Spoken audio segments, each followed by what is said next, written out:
Hi, everyone. Welcome back to On Air with Brandon J. I'm joined by special guest today. You've seen her on the show before. That's right. Recording artist Ashley Paul. Ashley, how are you? I'm great. How are you this morning, Brandon? I'm doing great. It's great to have you on the show. I know literally a week from today, you're going to be performing in Las Vegas, Nevada at Pride Vegas. Like, what were your thoughts when you got the call? They're like, we want you to come perform. I was so excited, like over the moon. Uh-huh. I can't even express it to you. It's in Henderson and it's their 5th year anniversary. Wow. And so when you go on stage, right? And okay, your set performance, like how many songs do you already have set up to where, okay, I'm gonna get on the stage and I'm gonna perform these songs? I have a lot of tracks now that I'm really proud of. And so there's a lot of great talent that come out to celebrate Pride. So Yes. you can't always have as long as you like on the stage. So you have to choose, and that's really hard. So I'm choosing to open with Bingo Baby because that is something people really know, and it gets the crowd really relaxed and going and a little rowdy, which I love, and interactive. How can you not when people are No, you saying got to. bingo? You got to interact with the crowd and bring that excitement and that That's energy. And how. speaking of Bingo Baby, you've had some great success, hit number one in multiple countries. Let's just touch on that for a second. When you released Bingo Baby, let me go back. When you were in the studio, right, and after you recorded the song, you know Right. as well as I do, when you hear something, you know if it's a monster or if it's just okay. What was your expression, your first expression I after you mean, recorded the vocals for Bingo Baby? it's interesting that you say that. I've never told this story before, but I just felt it that it Uh-huh. was special, different. And I don't, like you're an artist. You don't write or do things for commercial purposes. You just do them because it comes out of you, right? And I realized so that it was kind of commercial because people were like really jiving with the Bingo Baby, you know? Yeah. And so I don't know, I just knew, but it's really interesting. I was actually not going to release it next Oh, wow. in my line. I was going to release another song that I had written, which is a great song. I love that song that I wrote with Damon Sharp, which I haven't released yet. I'm going to release it this But year. you know what's crazy? If you would not have released that song, Yeah. you wouldn't have got all of this additional popularity and visibility and exposure that Bingo Baby has brought. It's always those, isn't it crazy how it's always those songs that we think that are, oh, this is an okay song that ends up being that song to kind of take things to the next level?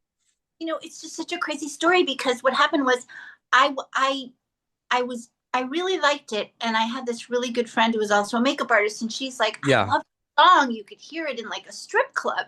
And she's like, any song that could play in a strip club is always going to be great and popular. And I was like, okay, whatever you say. So she loved it. And then there was this DJ, and it was DJ Ron Uh-huh. from radio. And I had sent him Bingo for his opinion, and he had put it in his playlist on his own personal playlist that he puts out and his newsletter. And he wrote me one day and he said, Ashley, it's number one on my playlist. And I'm That like, is wild. and, Number and to number one on the playlist. You were like, oh, really? so he switched it. It was Yeah. really DJ Ron. Thank you, Ron. I love you. I'm going to see you in Chicago soon.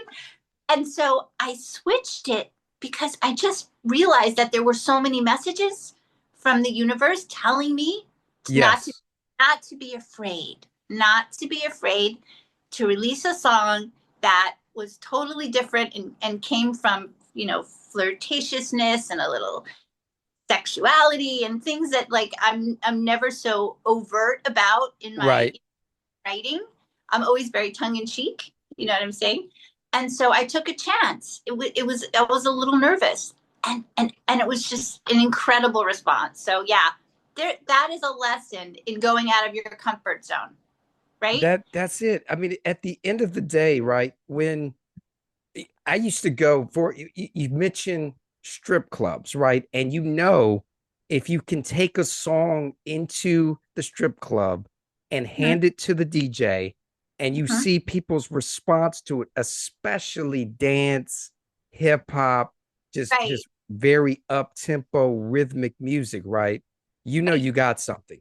And that's That's how we've done it here in the South for so long. I think it originated out of the South, so out of Atlanta and so on and so forth. And so it's cool to see that. Like I was reading the article on OK Magazine, and it oh was a wow. great piece, I have to say. Sometimes when you read these articles, sometimes they're hit or miss, but this Right. was a very detailed article on your growth as an artist, on all of these wonderful people that you've worked with. Do you care if we can just touch on just a few of these people? Sure. I mean, love to. I mean, that getting the article alone was such an out of body experience. I mean, Yes. I that's like quite a placement, and I couldn't believe it. Like I just was over the top, and it was just really exciting. I was on a high from it for quite a while, and it's hard for me to be on a high on anything other than when I'm writing. You know what I'm Right. saying? Performing, but I felt that was so woven into the fabric of the public, knowing my music, that it was so exciting for me. So yeah. I mean, you've got to work with Joel Diamond. I mean, Um. we talked about Lucas Marks, the son of Richard Marks, and it was incredible to see Richard, once again really support his son, really support most importantly the collaboration that Lucas did with you, Ashley. What was your response when you saw that? That was just incredible to me. I mean, again, another out of body experience. Yeah, I have to say, I mean, you've accomplished some great things. I mean, you've got this performance coming up in a week from now at in Vegas. I mean, Henderson, right outside of Vegas for Right. Pride Week. You've got Chicago coming up. You're going to be gracing the stage with Deborah Cox, Jesse McCartney, and Yeah, so many others. I think, especially in the city of Chicago, that is definitely a market that caters to your music as well as house, dance, all of the above. I mean, I'm so excited about Chicago. I'm so excited about Henderson. And it's just, and Pride, to be honest, Pride is my most favorite kind of performance because the love is so tremendous. Yeah, And it's a special place, it's a special week, it's a special celebration. But when you're an artist on stage and you are interactive like I am, you know because not all artists are interested. Some aren't. It just depends. right. Everyone has their shtick, right? Okay. Yeah, So mine is very much that I interact with the people listening. And so the kind of love and reaction and response that I get at Pride is like nothing else. There's the minute I get on stage, it's instant acceptance. they're so loyal. I mean, in Yeah, terms of a so artist like you, your fan base, they are so loyal. I mean, they'll come to every city just to watch you and support you. I mean, that's an amazing thing. I mean, I did a concert in Key West. I think it was like a couple years ago, and I opened Uh-huh. for Shannon and Karina. Okay, and those artists, and it was just a regular nightclub in Key West, and I got on stage, and there was a lot of, let's see what this chick can do before we interact with her, and it's like, and so I just kind of bypass that, and I do me, I just do Yeah. me, right, and I always have my heart out. That's just who I Yeah. am, for better or for worse. And but when you're in a pride festival, it's not like that. The minute you get on that stage, they want to love you, and Yeah. it's special. So I'm That's really. incredible. And so like, okay, you got all these performances going on, which is cool. You've had success with Bingo Baby. what's next for you? Because I know that you're always writing, you're always finding a way to create new material. Of course, when inspiration hits us when we least expect it, because that's a lot of the times how these things are created. That's just in my personal experience. But what's next for you? I mean, I'm trying to live, if you want me to be totally real with you, I'm trying to live in the current month of June right now because I have two tracks that I'm finishing and two big prides. So, and I have a song with an incredible artist. Uh-huh. Actually was nominated for a Grammy in the R&B category, named Denise Pearson. She also won a Brit Award. Oh, She's wow. from the group Five Star, and she and I and Lucas and Love Foundation wrote a track together. Um, and I can't tell you the name yet because we didn't do the Split ASCAP thing. sheet. You'll get upset with me, but it's a fabulous. She sings on it, I sing on it. Our Right. voices are sort of layered together. So I did my vocals, she did her vocals. I'm going back in the studio on Monday with Lucas to do some final touches of my vocals, and we're going to engineer it, or he's going to engineer it. I shouldn't say I am. He's a genius with that too. And then a week later, I'm starting a song with Joel Diamond, which I am like over the moon Oh, excited about. that's huge. Congratulations on even that collaboration in the making. It's like working with him. This Uh-huh. man is a legend. He's a Yeah, he legend. is. Honestly, like with everybody that I write with, I have to be honest with you. I'm like I'm sharing with you and people so they get a glimpse and they get to be part of it and I get to share it. But when I'm Yes. actually with the artist or the producer, I'm really in the moment of just the work, because if I sat and thought about who I was having the privilege to write with, I would be so nervous. I would be, do you know what I mean? Yeah. Oh, I So know exactly what you mean. I mean, it if I stopped and I thought about all of these wonderful people that I've had the chance of working with in the studio or interviewing, I would be like, okay, where do I go from here? That kind of thing. But it just has to flow. you have like this aha moment, like, oh my goodness, like, Yeah. yeah, it's just like writing with Lucas. He has his own incredible, career and accolades, and he's such a brilliant singer songwriter, um, and incredible producer as well. Writing with him is enormous because I learned so much from him. I have learned so much from him vocally, writing wise. He's really an inspiration to me to work with, and such a blessing and a privilege. And then Joel coming back into my life, Yeah. and after having discovered me for my Billboard hit when I was like a baby. I like to say I was only two. Being silly, The good old but days. being able to having reconnected with him and having Yeah. him say, hey, Ashley, I'd love to work with you, is like, oh my goodness. So we're working on a song, and it's like I can't tell you the name, but it's like a disco Andy Warhol meets Beyonce, Studio 54, but current. It's fabulous. So we're gonna finish that next week. In Speaking of disco, in the article, they did a comparison of your music where Donna Summers meets Dua Lipa. That's crazy. That is crazy. I'm just like, wow. When you get those kind of comparisons by the media, you know you've arrived. It's just that was so flattering. And of course, Yeah. Donna Summer is I think I told you when we first met a couple years ago, Donna Summer is my ultimate inspiration. Yes. So, I mean, I did her songs in touring shows when I was a baby, not a baby. Wow. I was like 9 years old, and I had some theater shows. I sang on the radio and Last Dance, and they would put me in the disco outfit, but I was only like 8 or 9 Oh years old. my goodness. I was touring, right? But my parents are so strict.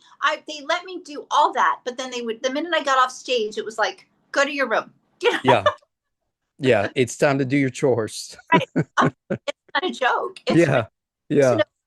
there was no like, here's a credit card, go to LA, go, do what you want. I had none of that, and maybe that's why I'm sort of okay with certain parts of my life as an adult because they taught me a lot of really good values. Well, I would say it provides a sense of grounding, right? We're more present in the moment, Right. and it makes you appreciate things and work that much harder to obtain what you're desiring to achieve. Yes, it does. Well, So because the truth is that you can't keep going and going and going unless you're taking care of your body. exactly. Our industry is very visual, and Yes. our voice is part of our art, and our hand, Yes. our face, and we have to take care of ourselves. I mean, I just don't there are artists who go on stage with a martini, and I don't know how they do it. Because like I don't drink, Well, if because I they got the auto tune microphone. So if they're out of key, the auto yeah. tune just fixes them right up, right? I'm just like a week before, like after you and I talk, I'll go into vocal naps for like Yeah. the until I record, and then vocal naps again until my show. I have I should do commercials for Honey, and I just have a lot of ways that I learned from my family and from my training growing up, that have stayed with me as Yeah. a And keeping the neck wrapped up and staying warm. That's as, very good for the vocals as well. as and I just actually bought. Someone finally told me I should buy a steamer to just sort of put into my mouth so that I don't have to turn the shower on and ruin the wall. No Vicks Vapor Rub for Ashley Paul right here. I don't know how we got on this topic, but these are just like little things, like every classically trained or every authentically trained singer Yeah. totally gets it. So it's a lot of work. You have to be dedicated to keep going. That's what I'm saying. To I keep got going. a question for you, and I've been asking literally everybody that I've interviewed this year, right? Oh, What are your thoughts on AI? Because I found that AI, when it comes to recording and setting certain demos in place, so you can say, hey, what do you think of this song? I think it's a genius play, but some people disagree. What are your thoughts? hmm. I think of it as two parts. I think of it as a computer, like a computer app, in the sense that when I get a demo with a guide vocal on it already, if they give it to me in AI, it's probably not a good thing for studio musicians. I will say Right. that's not a happy thing. Um, I had a video producer, do a video of me in AI, and at first I was really excited by it, right? Because I looked so perfect, you know what I'm saying, and everything was so pristine. But then as time went on, it started to bother me that it wasn't as authentic. Right. The authenticity of it. Right.